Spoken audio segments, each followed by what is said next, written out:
Well, hello guys, and welcome back to the Falcon and the Winter Soldier. And this time we're looking at The Whole World is Watching. Because seriously, like the whole world is watching. Like everybody but is watching this show. Because like seriously, what else is on? Like I remember during the WandaVision thing, it was like WandaVision is the highest rated show. Right? The most watched thing on television. And I'm assuming Falcon and the Winter Soldier's in the same place because like seriously, like what else is on? I know movies are starting to come back. We've got Godzilla versus Kong, we've got all that jazz, so I'm sure it's only a matter of time until like more stuff comes back, but you know what I mean. Right now everybody's got a reason to watch this. Admittedly, I don't think this is as a phenomenon as Falcon and the Winter or as WandaVision, because like I'd log on to Twitter and immediately see WandaVision spoilers. This one, not so much. This maybe it's just different audiences, different tastes for different people, whatever. I don't know. I'm still really enjoying the show, so what else can I say? Also, did you see the thing where so last week that we had the Zemo fist bumping, and I was like, that's kind of funny. And then he gave an is it Daniel Bruhl? Whoever plays Zemo gave an interview about how there was actually like a much longer take of him like dancing, and that he went out and he recorded a bunch more and he was surprised it actually made it in the episode. And so they released a video that's like, oh, 1 hour of Zemo dancing. It's actually just like a 30-second clip looped over and over again. But that's pretty funny that they actually released that, because him dancing in the scene was really funny. So to see it here, yeah, no, that's actually really good. And that was kind of cute. But yeah, we have The World is Watching. And last week, right, I've been enjoying the show, but last week I was just kind of like, last week's episode was like good, but I didn't really have strong opinions on it either way. This time we have a fantastic episode.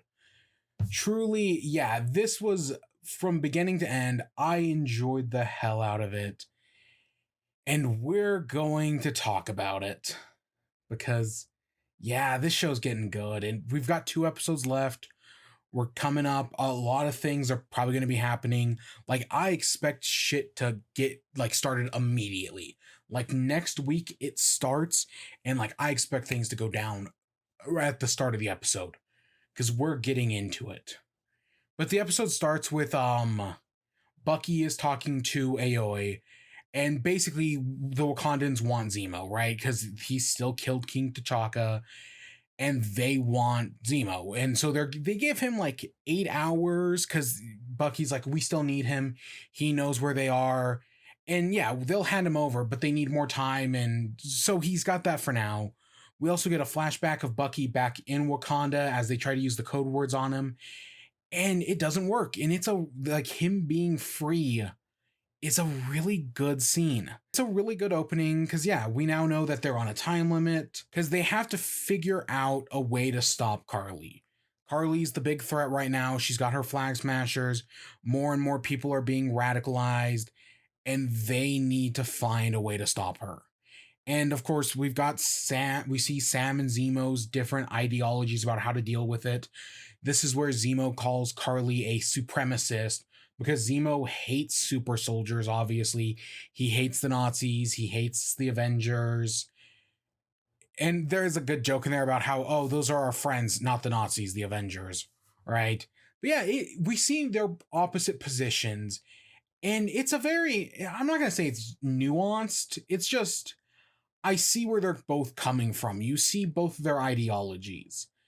And I like that they're able to work off of one another, right? Like, I'm glad they didn't just make Zemo the antagonist, because he's not just straight up antagonist. He's one of the more complicated MCU villains. And so the fact that he would be willing to work with the humans or with the heroes to get rid of the super soldiers, yeah, no, that's totally something he would do. Because he's not a very black and white person. He just wants to get rid of the super soldiers, and working with the Avengers, getting rid of the Avengers, both those things meet the same ends.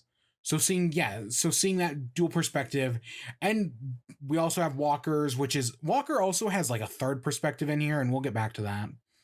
Meanwhile, we see Carly and her and the other super soldiers hiding out. There's a news report about what's going on, that right after the building is blown up, they've taken this as like a terrorist threat, and the GRC is now taking this more seriously, and they're fast tracking things. But at the same time, more people have been persuaded to Carly's cause.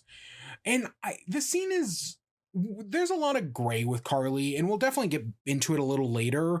But the scene's interesting because Carly is right. In the last episode, she blew up the building, but her followers were kind of like, I don't, or at least the one guy was kind of like, I don't know if we should do this, right? Like, isn't that a little extreme?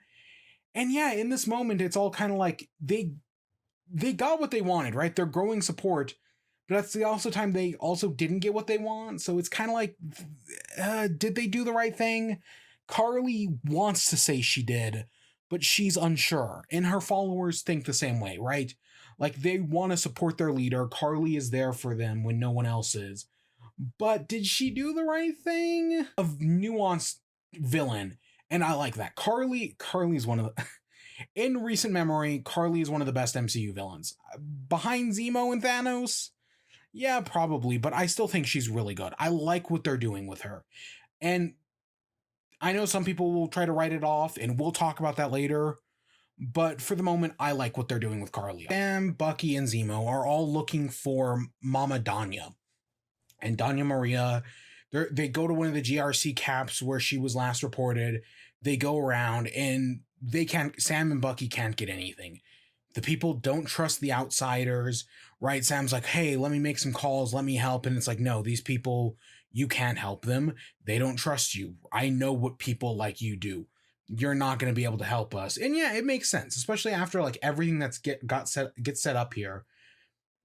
Like Sam mentions, I think he mentions this to Zemo, but maybe this happens later, that these, like, when half the populations were gone, people were happy to welcome in, like, nations that were previously at war were no longer at war, and groups that hated each other no longer hated each other, like countries, because everybody had there were no people, like half the population was gone, so countries would take anybody they could get to help them rebuild.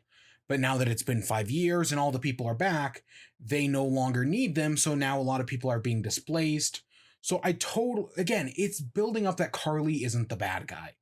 That morally she is in the right, it's just her methods are wrong.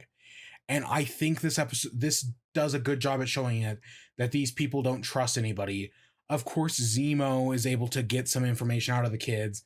We get him singing Baba Black Sheep, which is Zemo's. It's a comic book. I know the MCU takes itself seriously enough, but come on, it's weird. Zemo's weird, but I fucking love him. He's still one of my favorite villains, and yeah, even like him doing the fist bumping, him doing the Baba Black Sheep, doesn't change anything. Especially because it works, right? He gives the kid some candy, and he's like, "Hey, Mama Danya was a friend of mine. I want to know about the funeral. I want to pay my respects," right? The other two are just kind of like, they're going around trying to talk to people and get nothing. Zemo connects on like a personal level. And it just makes him an interesting villain because he can play all sides. Like I've noticed a lot in these past 2 episodes, Zemo keeps apologizing. Like literally anytime like anybody says anything, or anytime he's like says something that like might like harm somebody's feeling, he'll be like, "Oh, I'm sorry," or "Oh, I didn't mean it that way," or "No offense," right? Or it's like, "Hey, you were a great," right? Like he tells Bucky that, "Oh, you were a great man," or something like that. "I didn't mean to get you hurt. You were just a means to an end." Zemo apologizes, and I feel like last time I talked about like him playing like a character, that he was pretending to be more docile, and that's definitely part of it.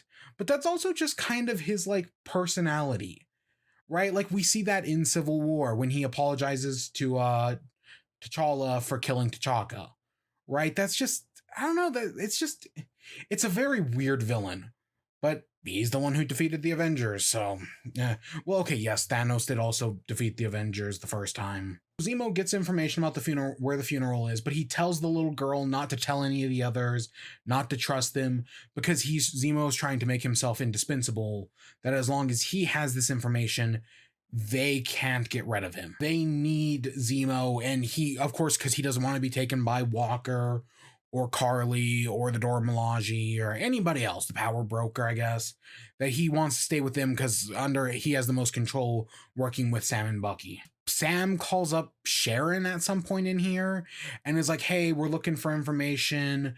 Can you like help us out? And she's like, oh, I've got some satellites. There's no reason for Sharon to really be in this episode. She doesn't really do much. There's that whole thing about, is she the power broker? Is she not the power broker? I'm 50-50, honestly. She could totally be the power broker, but if she's not, I'm not too beat up over it. Like, really, we'll see where it goes. I don't know, because the power broker threatens Carly, like, again in this episode, that like, oh, because they mentioned that the power broker's pissed that Nagel's dead, and Carly gets a direct threat that like, hey, you either give me back the serum or I'm going to kill you. So yeah, I don't know, the power broker, I wonder what they're going to do with that, because that's also something we're running out of time on. And like, maybe that's how the next episode should end, is with the power, like us seeing the power broker. Like that would be like basically having all of our characters converging on like one place, and us finally either finding out that Sharon is the power broker or somebody else is the power broker. But yeah, so we see Carly, and she goes to like this grave, and hidden within like the grave, like they push back some stones, they find the super soldier serum, right? This is where they've hidden it away all this time. They have, I want to say they should have 12 vials, but there's a later point where they get like flown about the place, and I want to say you only see like 9. Maybe that's just like a trick of the editing or whatever, or like, I don't know. But yeah, they have 12 vials, and they take them, and the guy Carly is working with, like her right hand man, mentions like, oh, when I was a kid, I used to look up to Captain America, and he even mentions that Carly could be Captain America, and that's an interesting point. I think that adds a whole new complexity to these things. That, yeah, if I had to choose between Walker or Carly becoming Captain America, I'd definitely go Carly, especially after what happens in this episode. Obviously it's Sam, but you know what I mean, right? I see Carly's position. I think they do a really good job with Carly in this. And I see like she is the common man's Captain America. To all the people who have been displaced, she is a symbol for them. Whereas, right, Captain America is supposed to be the symbol of hope that John Walker then comes in and destroys. Right? I get what it's saying about that. Also, I think during this, so remember I think it was last episode. Last episode I screwed up and said Bucky, or that Sam wanted to take back the shield from Walker. That was Bucky who said that. Bucky said that if it comes to, because Sam mentions that he wanted to destroy it, that maybe it's the best idea to destroy the shield. And Bucky's like, no, that's not going to happen. I'm going to take it up before you destroy it. And in this, while they're at the grave, Carly mentions that she's going to destroy the shield, that it's not worth it. And yeah, so that, again, it's connecting our parallels between Carly and Sam, that they're not so different. Walker and Hoskins finally show up. They finally find Bucky and Sam, and they're like, did you break Zemo out of jail? No, Zemo broke himself out. And yeah, and the ends justify the means, I guess. So they all Walker basically forces them all to work together, because they can't get rid of Zemo, because Zemo's been holding the information about the funeral to himself. So they need him to get this information. And of course, Sam's idea is that he wants to go in and he wants to talk to Carly.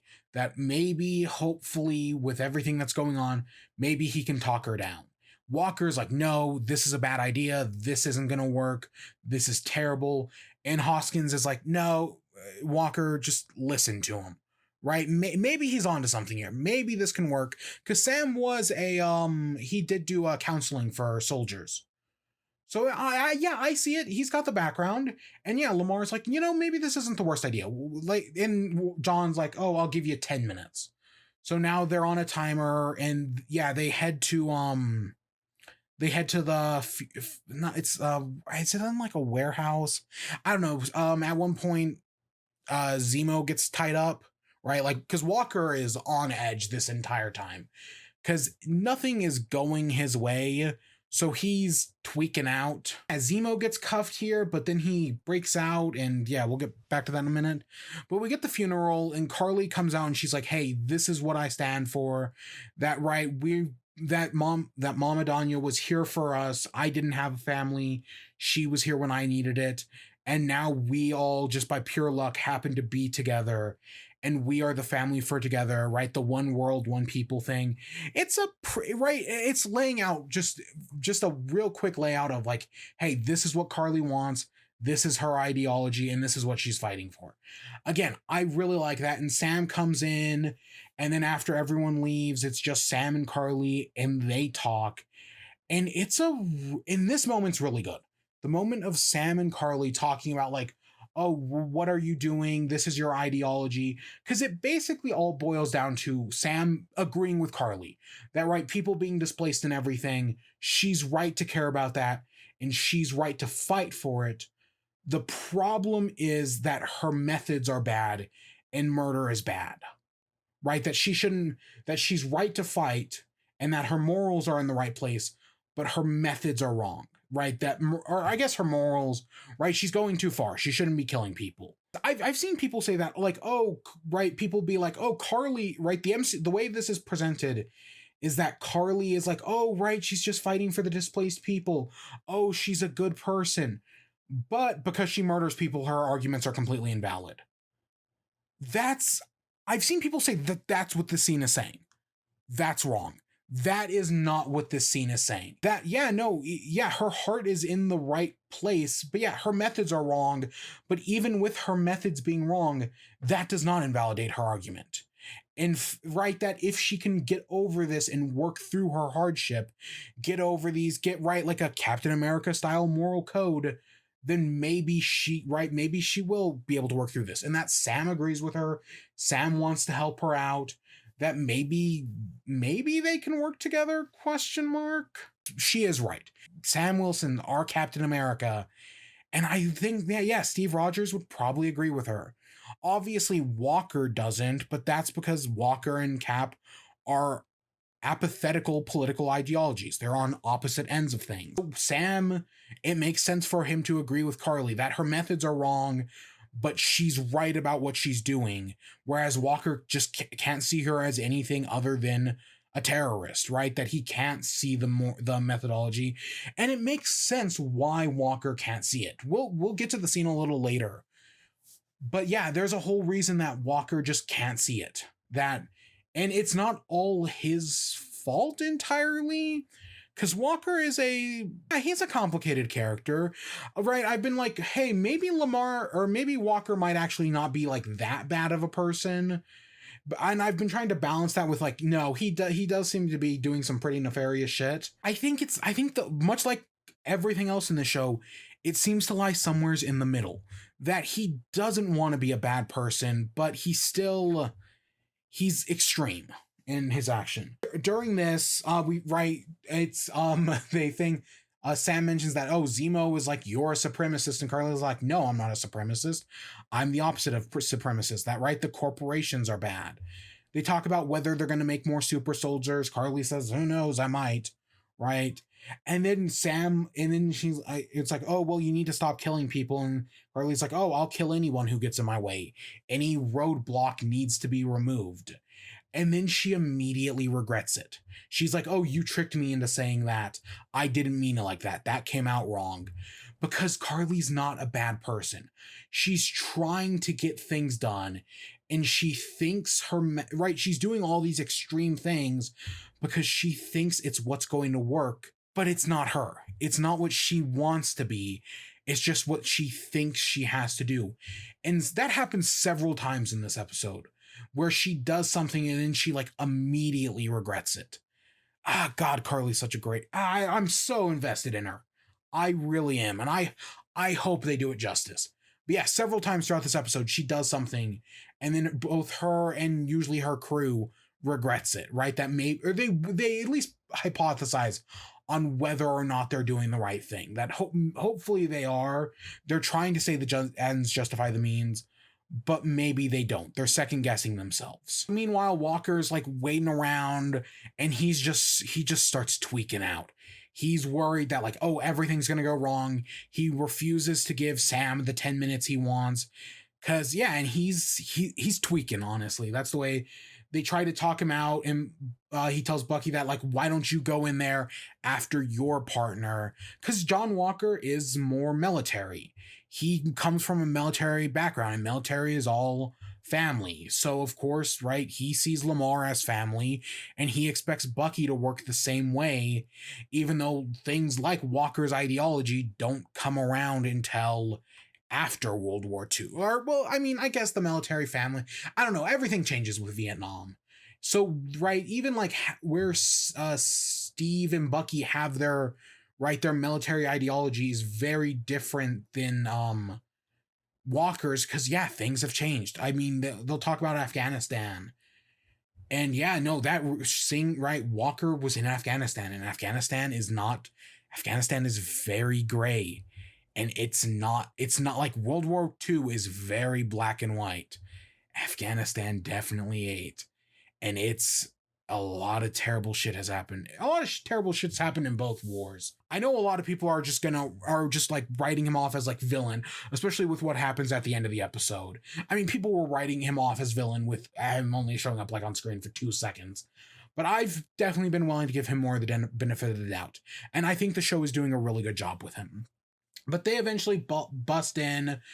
Walker goes to try to arrest Carly because Sam told her that he was alone, and that was a lie. So we have this chase scene where, yeah, they all go after him. Zemo breaks free. Walker gets his ass kicked again, probably during this. Walker gets his ass kicked several times in this episode, which is all leading up to where this ends.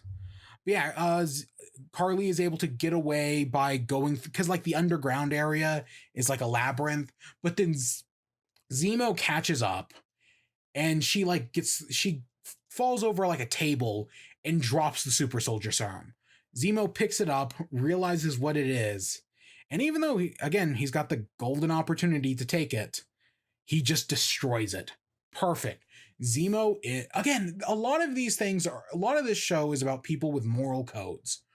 Right? Zemo has a moral code about being very anti-super soldier.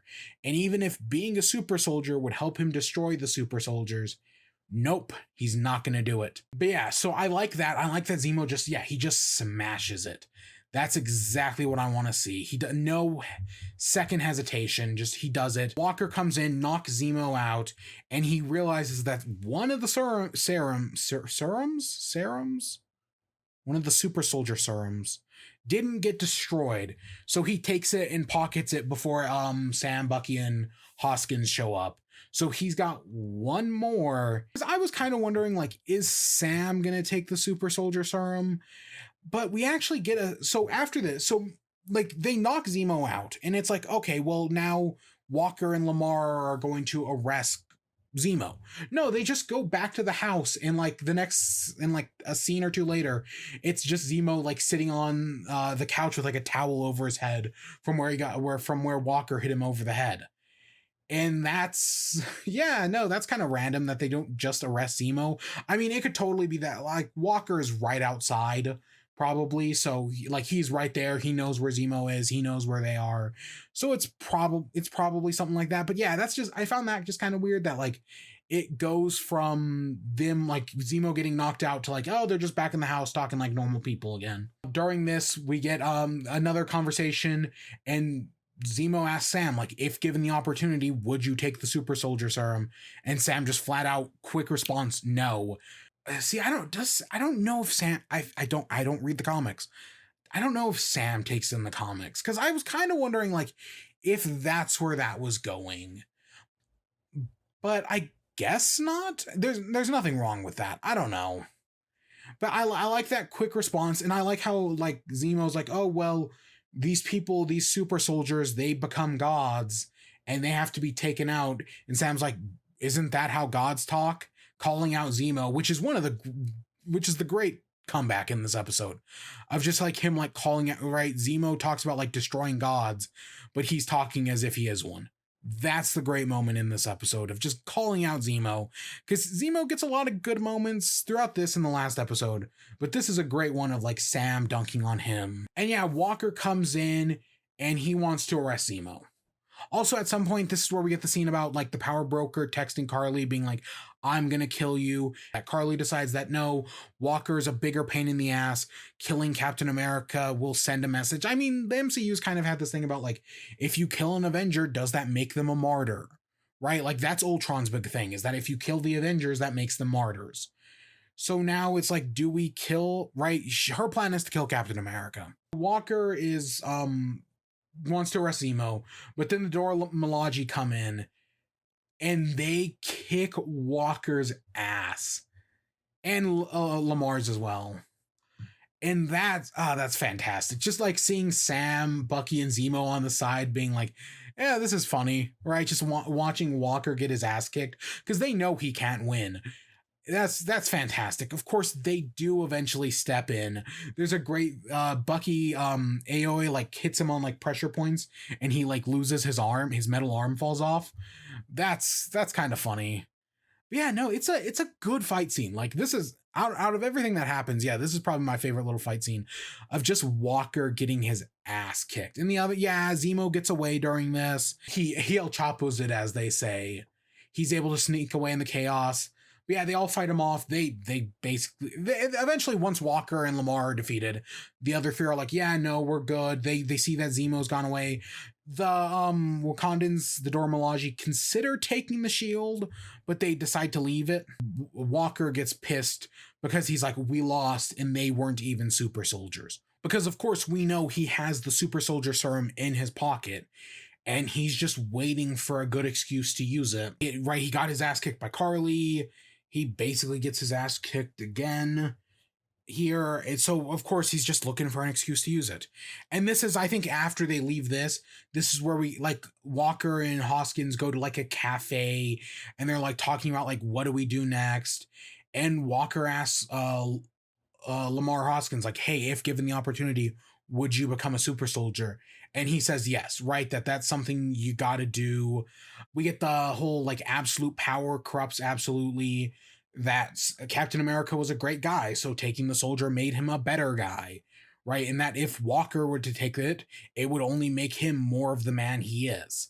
Which this is kind of right. The second Lamar's like, hey, you take it, right? That if I were given a chance, I'd do it. That's when you know Walker is going to take it, because Lamar is basically Walker's like moral compass.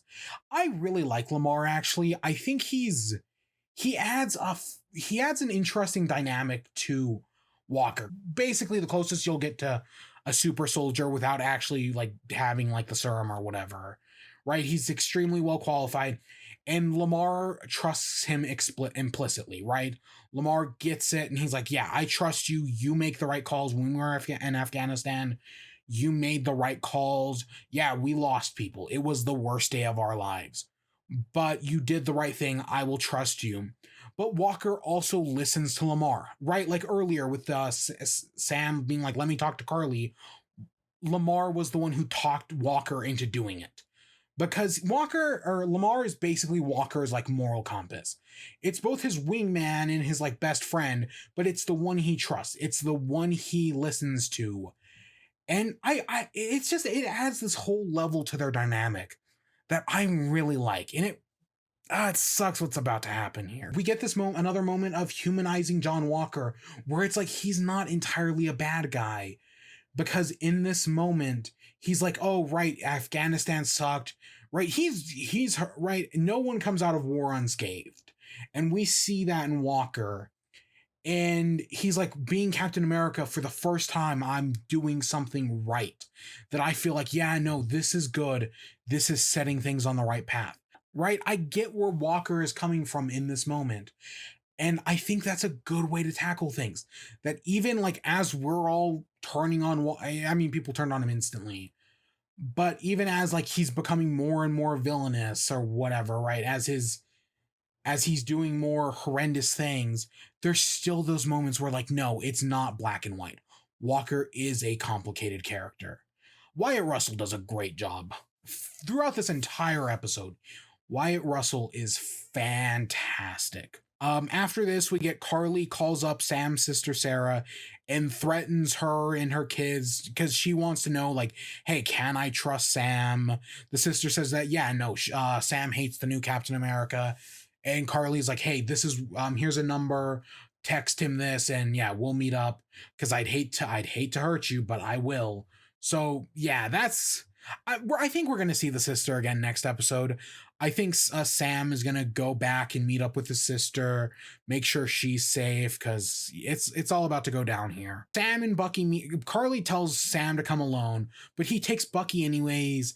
And I like that, like, Carly doesn't like immediately turn on him. That she kind of gets it. It's kind of okay. And Carly gives Sam the offer because she sees the similarity, and Carly offers him to join her. And yeah, because they both hate the new Captain America just in their own different ways. And she plans to kill the new Captain America, and they're aware of that. So through like the only thing Sharon does in this episode is through the satellites, she figures out where Walker is, and now it's a race to see who can get to Walker first, because Carly's going to try to kill Walker, and Sam, murder is bad. He may not like Walker, but he can't let her kill Walker. So they have a race after that. And we get this fight scene in a building. Lamar gets captured, right? Like, he gets tied up by them. He breaks out, they tie him up and leave him in a room. And within like a minute or two, he's broken out again. So it's just to get them separated, because without Lamar, Walker is kind of on edge, right?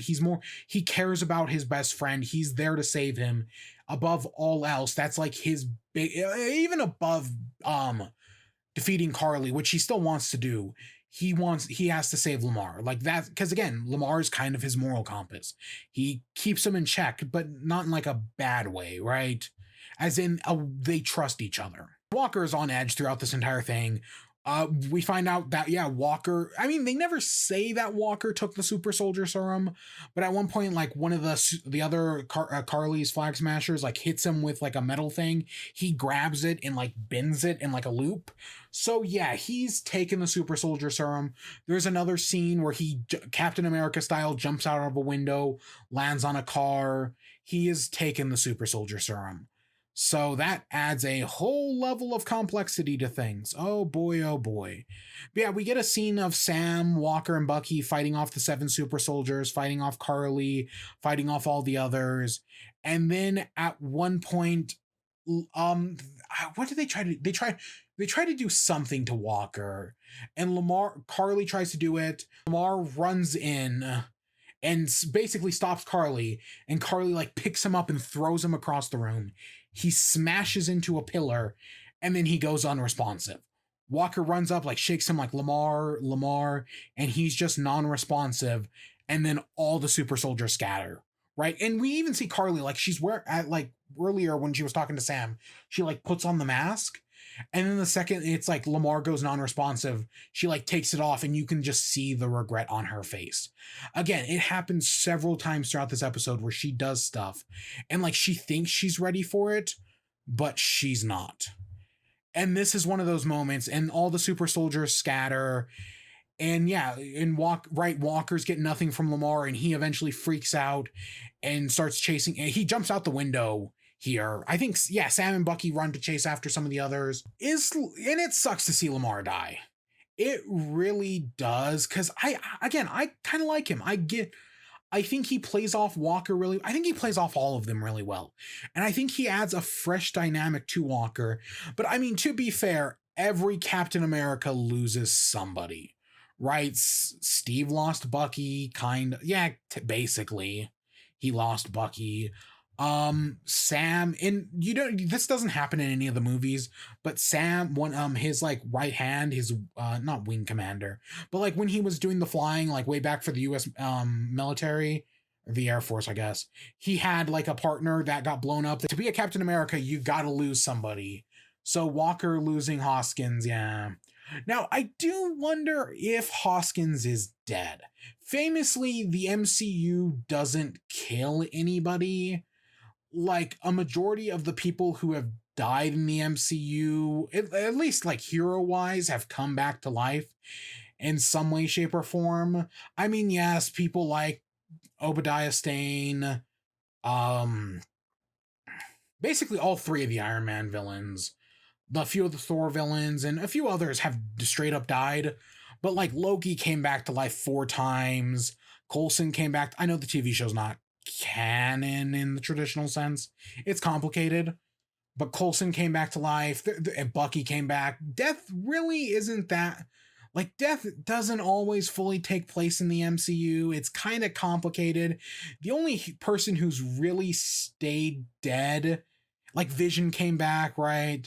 Even though, and I count the White Vision, I count both Visions, the one Wanda created and the White Vision, I count both of them. The only one who really didn't come back is Pietro, and because I'm not counting Ralph Boner. And also, yeah, Lamar gets hit, he's knocked out, he goes non-responsive, but like we don't see any I expect them like to be like blood on like it would be nice to see like Walker like pull his hand back and there be blood, or there to be like blood on the pillar where he gets hit. Nothing. And it's like, oh, well, they can't show blood. Oh, they can. And yeah, that's coming up any moment now. But yeah, so I don't, part of me wonders that maybe Hoskins isn't dead, that, right? Like he's taken a bad hit. But we've seen both heroes, like advanced heroes, like people with like suits of armor and whatnot, and just normal people take hits and live. This, like, Lamar Hoskins being thrown into a pillar is not like the most brutal thing I've seen. I totally think he could survive something like this. I don't know. I guess we'll find out next episode. But if he's not dead and it's just Walker like overreacting, right? They take him to a hospital and he manages to live. I would not be surprised. Because again, I've seen some gruesome shit. Like there are people who have gotten a lot worse, Rhodey, who still managed to live. So yeah, no, I see no reason why Lamar Hoskins couldn't live this. I don't know. And I also don't know how much they're going to bring back these characters as well. So I have my you know, if there was blood, I'd be like, yeah, he's dead, but there isn't. So but yeah, this is where Walker snaps. He's on, because Carly killed him, so of course he's on a kill rampage. He jumps out the window, he lands on a truck, he sees one of the other super soldiers, Carly's right hand, running away. He chases after her, or he chases after him, corners him in a square. We see all these people have gathered around, people recording on the phone, right? The world is watching is what the episode's called, and we see it right here. And Sam and Bucky walk up like as he's doing it, as does Carly. Like they're all watching him, because Walker has snapped, because he no longer has his moral compass, and he's just lost his best friend. And he just, right, like Civil War, where he, you know, because in Civil War, Stark thinks he's dead, right? That Captain America's on top of him with the shield, and he's like, oh, he's gonna kill me. And Steve brings it down, disables his suit, and walks away. We get a recreation of that moment, but instead Walker just straight up kills the guy. I think it's like 3 or 4 hits straight in the chest. He's covered in blood. And yeah, we pull back and we get the shot of the shield just covered in blood. I've seen people joke that like this is Zack Snyder's Captain America. Yeah, you put it better than I could. Yeah, because this is the divergence between, right, where we see, because we've got all these people and Steve and Walker on the opposite sides of things. Because yeah, Steve would never kill, and Walker, and a lot of people have been like, oh, in what Captain America built up in 70 years, Walker destroyed in 70 seconds by killing this guy. And I think that's a little, I mean, I get where they're coming from, and my hope is the next episode starts off with like immediately right where we are here, with Lamar standing, or with Walker standing over this dead guy, and Bucky and Sam just rush him, beat him up, and take back the shield and run. That's where I hope like they finally like get it, like, oh fuck. And yeah, they beat him up and take back the shield, that he's no longer worthy. And of course now without Lamar, he's gonna start breaking down. I said in the second episode that like when we all hated Walker, a lot of us were doing it as a joke. This is probably the point where people started taking it seriously. That like, no, I hate Walker. I see the gray. I see the complexity in Walker. And hopefully they lean into it. They have the perfect opportunity to like have him like with everything that's happened, everything he's lost, and now he's got the super soldier in his veins.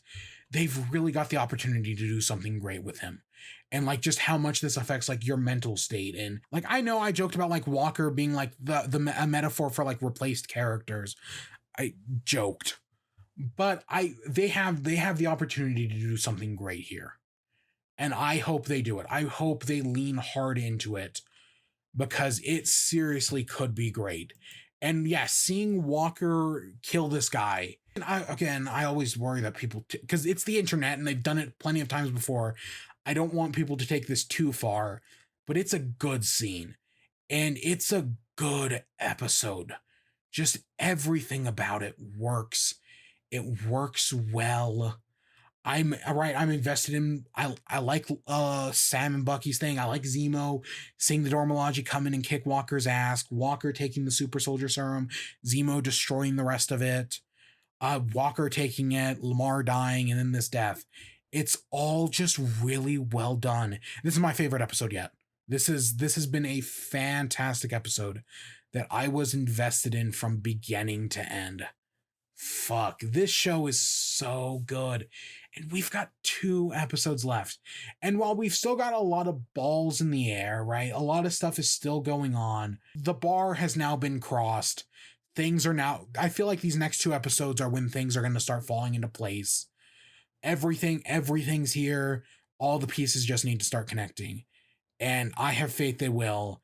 Just keep it gray. Or, right, like, I feel like that's where the good complexity comes in, that this isn't black and white, that Walker's just not straight up antagonist, Carly's not straight up antagonist, Zemo's got his moral code. They all have their moral code.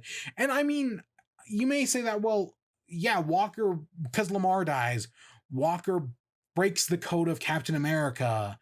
And yeah, and I want to see the ramifications of that. I mean, of course, from Walker's perspective, this guy's like a terrorist or whatever. But that's not Captain America, and the world is watching. For now, I hope you all enjoyed. Stay tuned for more. Until next time, peace.